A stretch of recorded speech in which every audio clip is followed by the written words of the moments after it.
This poem's called One Horse Town. It's about a little village where I was born in Scotland. Population 4,000 people, anyway, it's nowhere town. American slang, one horse town. Anyway. In afterbloom, first lights of city night shine small, yellow, on a distant meadow, like dandelions dancing in the dark. Windswept, bustling shadows run for shelter, manning roundabouts and helter-skelter, on desolated playgrounds in the park. As the river wriggles through the valley on its writhing, twisted silver belly, thunder drums roll and crash along the sky, and shoals of flatfish clouds cross eye to eye. This is a world of many might-have-beens, where wondrous tales are merely man-made dreams that gain in stature as they make the rounds of fireside campfires in this one-horse town. You can check something off. This poem's called Film and Media. It's a recollection of when I was 15, 16-year-old, 1961. There used to be some Mecca ballrooms all over Britain where you used to go and try and get a woman, or women try and get a man, but this was the centre of places, the Mecca, and that's the Mecca I refer to in this poem.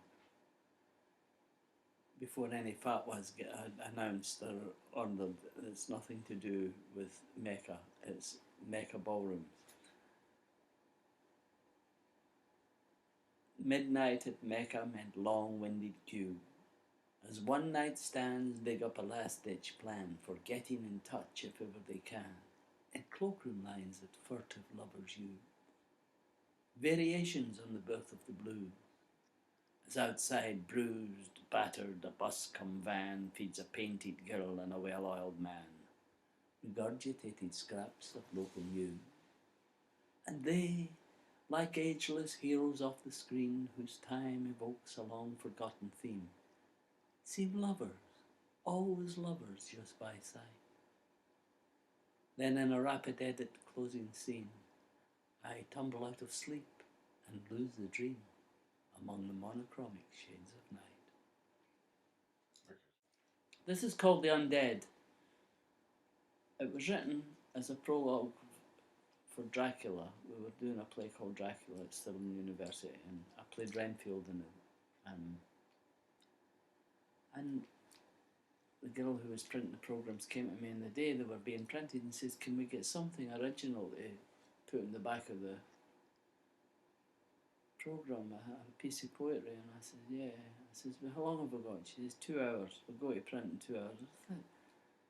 So that's why it's only 8 lines. Anyway, the image I took here was of the German army retreating from Stalingrad in 1942. And I remember seeing the black and white movies of the soldiers sitting at the side of the road, frozen dead, holding their rifles, or lying dead, freezing. And I thought about Napoleon 100 years before, and Genghis Khan a the time before that. They were both beaten by the Russian winter when they tried to conquer Russia. Napoleon, Genghis Khan, and the German army. It was a perpetual thing. A long and rutted road, built when roads began, came a shattered host of hopes and bones, another inch in mileage stones, erected by the dead for the dying, who cry they're alive. I say they're lying along a long and rutted road. This poem's called The Pterodactyl and the Greyhound, and I was going to call it A Moment in Time, but I decided The Pterodactyl and Greyhound. A black pterodactyl circles the sky, hovering over a stricken greyhound, victim of a first bend collision at Carntyne all those years ago in Scotland. This also happened in Wales, but never the Houses of Parliament, because they weren't built when this happened. They held soft parades on April Fool's Day in most parts of prehistoric Britain. By law, stone quarries were closed by noon, or the cavemen took part in a sit-in. It was, however, different in Wales, and nobody knew about Africa except the Botswana branch mafia. I've got another copy. Oh yeah, sit down. This is called Happiness.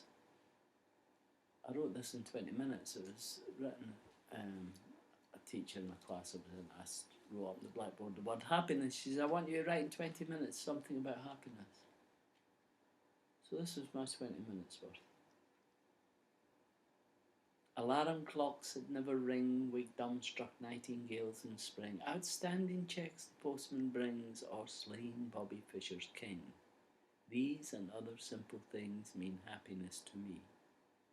Hungry crowds outside London Zoo are eating penguins 2 by 2, all rubbery and hard to chew, like feeding politicians superglue, means happiness to me. Or dramatic Western movie scenes, where the cowboy trips and spills the beans all over Ronald Reagan's jeans as Nancy wipes a mess and screams, your image must stay ever clean, mean happiness to me. So here's to all the silly fools who play the game and make the rules. A long-established race of mules, straight-aheads and super-cools. Fergie losing all her jewels means happiness to me. Another one. This is called The Last Balloon. I wrote this when I was doing a play, the first play I'd done, and it was at the end of the play, and they were taking all the props away. And left on the stage was this balloon. This balloon was left bouncing across the stage, and this is the last balloon. Past martyrs of the movement or current masters of the game, I have yet to meet the player who could hold on to a name longer than the time it takes to bring the curtain down on a season of salvation in some God-forsaken town. Their catharsis of confession may seem long and somewhat sad, not confessing nor confiding in a past they never had. It's easy to replace a life, never nothing but a line, transposed to be remembered in revised mnemonic rhyme.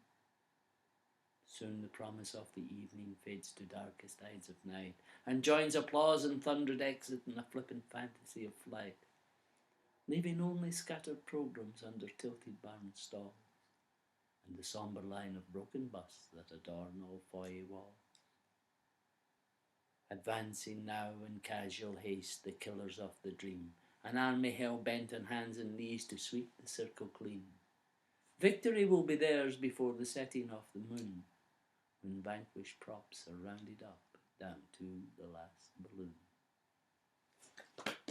Okay. Brilliant. Okay.